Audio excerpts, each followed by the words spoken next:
ఒక లిల్లీపుట్ నాయకుడు నల్గొండలో బీఆర్ఎస్ పార్టీని నాశనం చేసిన ఒక లిల్లీపుట్ నాయకుడు ఆమెవరు ఈమెవరు అని మా గురించి మాట్లాడుతూ ఉన్నారంటే మరి ఆయనకు ప్రోత్సాహం ఇస్తున్నది ఎవరో కూడా ప్రజలు ఆలోచించుకోవాలి.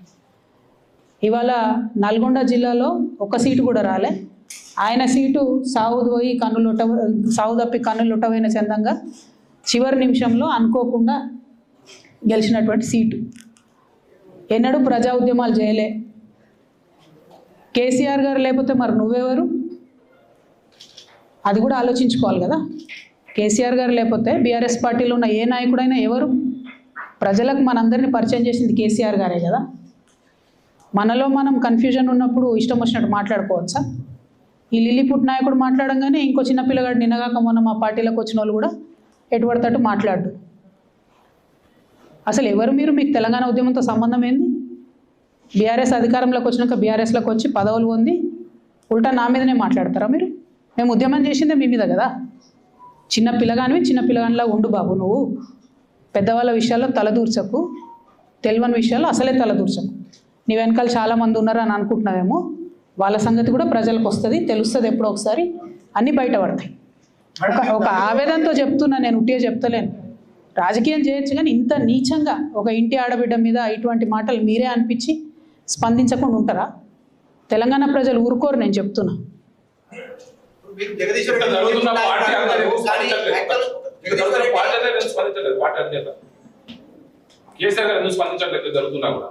లిల్లీపుట్ నాయకుడు అని జగదీష్ రెడ్డి అంటున్నారు మీరు. అదే జగదీష్ రెడ్డి ఇది ఒక ఇంటర్వ్యూలో మాట్లాడుతూ కేసీఆర్ నాకు తండ్రి లాంటి వారు చూడగలిగితే తప్పేటువంటి స్టేట్మెంట్ చేస్తాం.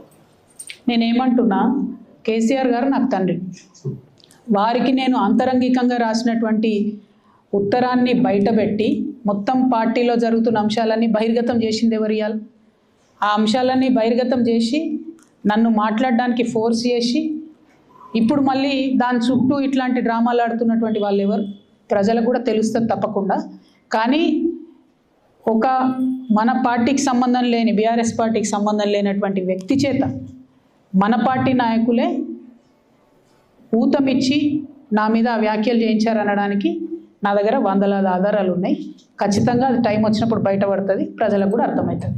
నేను అనుకుంటుంది ఏంటంటే, నా ఉద్యమ ప్రస్థానానికి సంబంధించి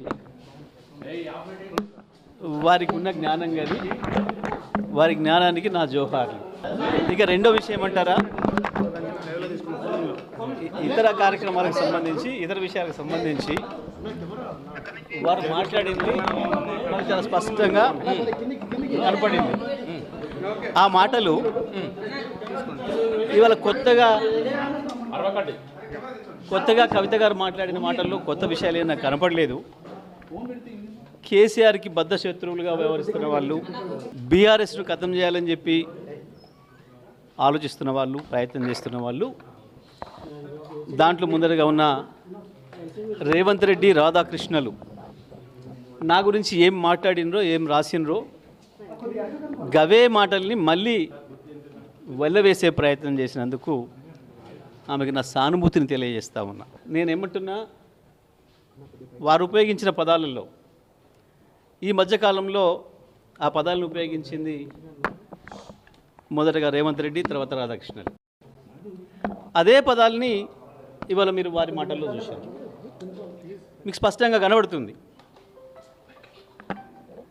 కేసీఆర్ శత్రువుల చేతుల్లో వాళ్ళు మాట్లాడుతున్న ఆయుధాలని, వాళ్ళు మాట్లాడుతున్న మాటల్ని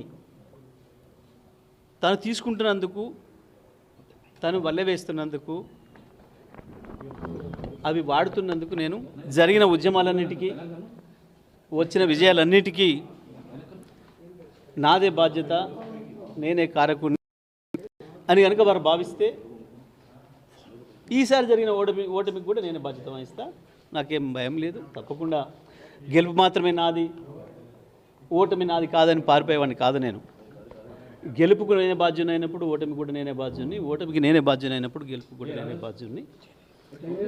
2001 నుంచి ఇప్పటి వరకు జరిగిన నల్గొండ జిల్లాలో జరిగిన ఉద్యమాలన్నిటికీ, గెలుపటంలన్నిటికీ నేను బాధ్యుని, అందులో నాకేం సందేహం లేదు. నేను ఒక్కరిని మాత్రమే కాదు. తప్పకుండా పార్టీ అనేది గొప్పది, పార్టీ అనేది పెద్దది. మన గెలుపోవడంలకు అన్నిటికీ పార్టీ ఉంటుంది తప్ప మనం వ్యక్తులుగా ఏదో చేస్తామని ఎవరు అనుకుంటే అది వాళ్ళ భ్రమ. కొంతమంది తమకు తాము ఎక్కువ ఊహించుకొని ఏదేదో అయిపోతారు. కానీ నేను అట్లా అయిపోయింది కాదు. నేను పార్టీ సైనికుడిని. ఆ విషయం కేసీఆర్ గారే ఎన్నో సందర్భాల్లో చెప్పాను, మీ అందరి సాక్షిగా. నేను కేసీఆర్ గారిని ఈ మధ్యకాలంలో దాదాపు ఒక 50 సార్లు కలిసిన, ఒక 15-20 రోజులు పూర్తి కాలం గడిపిన. ఈ ప్రస్తావన రాలే. నేను అదే విషయాన్ని మీడియా మిత్రులు అడిగినప్పుడు చెప్పిన. ఒక సెకండ్ కూడా మా మధ్యన ఈ చర్చలు రాలేదు. అందుకే మీరు ఆమె గురించి ఏమడిగినా అది వృధా తప్ప ఇంకోటి కాదు. నిమిషం సమయం కూడా మేము దాని గురించి కేటాయించలేదు. నిమిషం సమయం కూడా వృధా అనే మాట చెప్పిన తప్ప నేను ఇంకోటి చెప్పలేదు. కేసీఆర్ దగ్గర నేను ఏం మాట్లాడిను అది రాలేదు కాబట్టి చెప్పిన. నేను దాంట్లో ఏం పెద్ద ఆశ్చర్యమేం లేదు, దాంట్లో మాట్లాడకూడదు ఏం లేదు, లేకపోతే అన్పార్లమెంటరీ లేదు, ఇంకొకటి లేదు. కేసీఆర్ గారి గురించి వెళ్ళి కేసీఆర్ దగ్గర మేమేం మాట్లాడినాం అదే చెప్పినాం. బనకచెర్ల గురించి మాట్లాడినాం, కాళేశ్వరం నీళ్ళ గురించి మాట్లాడినాం, ఎరువుల గురించి మాట్లాడినాం, దెబ్బతింటున్న వ్యవసాయ రంగం గురించి మాట్లాడినాం, ఎట్లా కాపాడుకోవాలి నీళ్లను, గోదావరిని, బనకచెర్ల విషయంలో ఎట్లా ముందుకు పోవాలి, ఏ రకంగా దాన్ని ఆపాలి, ప్రజా ఉద్యమాల పట్ల ఎట్లా నిర్మాణం చేయాలి, కోర్టుల ద్వారా ఎట్లా ఆపాలి, గీ తపన తప్ప మాకు గీ ప్రయత్నం తప్ప కేసీఆర్ గారి దగ్గర ఇంకా ఏ చర్చ రాలేదు. కాబట్టి నేను ఎక్కడన్నా ఒక 2 సందర్భాల్లో విలేకరుల మిత్రులు అడిగినప్పుడు అదే మాట చెప్పిన. నేను ఒక్కసారి మాట్లాడినా, 100 సార్లు మాట్లాడినా, మీరు 1000 సార్లు ప్రశ్న వేసినా నా సమాధానం ఒకటే. కేసీఆర్ గారిని నేను ఇప్పట్లో కలిసిన సందర్భాలలో ఏ ఒక్క రోజు కూడా మాకు వ్యవసాయ రంగానికి సంబంధించి, గోదావరి జలాలకు సంబంధించి, బనకచెర్లకు సంబంధించి, కాళేశ్వరం జలాలను నీళ్ళ పొలాలకు ఇచ్చే సంబంధం గురించి, రైతుల సమస్యలు, ప్రధానంగా ఈ మధ్యకాలంలో రైతులు ఎదుర్కొంటున్న ఎరువుల సమస్య గురించి కేసీఆర్ లేకపోతే ఎవరూ లేము, అందులో సందేహమే ఉంది. దాంట్లో పెద్ద ఆశ్చర్యమేముంది, దాంట్లో ఏం పెద్ద పొరపాటు పదం ఏం లేదు కదా. కొంతమంది అసలే గెలవలేదు కదా, దాని గురించి ఏమంటారు మరి? అంటే పోయిదో ఏదో ఒకటి గెలిచినా కదా, మరి అసలే ఓడిపోవడానికి కూర్చోకపోయారు మీరు. అది ఎందుకు జరిగింది అని నేను చాలా క్లియర్గా చెప్పిన, నా ట్వీట్లోనే చెప్పిన. వాస్తవానికి మీకు ఈ శ్రమ లేకుండా రేవంత్ రెడ్డిలు, రాధాకృష్ణలు ఈ మధ్యకాలంలో నా గురించి మాట్లాడిన పదాల్ని మరొకసారి వల్లవేసే ప్రయత్నం, వారికి సానుభూతిని తెలియజేస్తున్నా అని చెప్పిన. It is very clear. ఈ రోజే కాదు, ఏ రోజు కూడా ఆ అంశం మధ్య చర్చకు రాలేదు. నేను ఇదే విషయాన్ని నేనేమంటున్నా, ఈ విషయాలు ఏది మేము ఎప్పుడు చర్చించలేదు.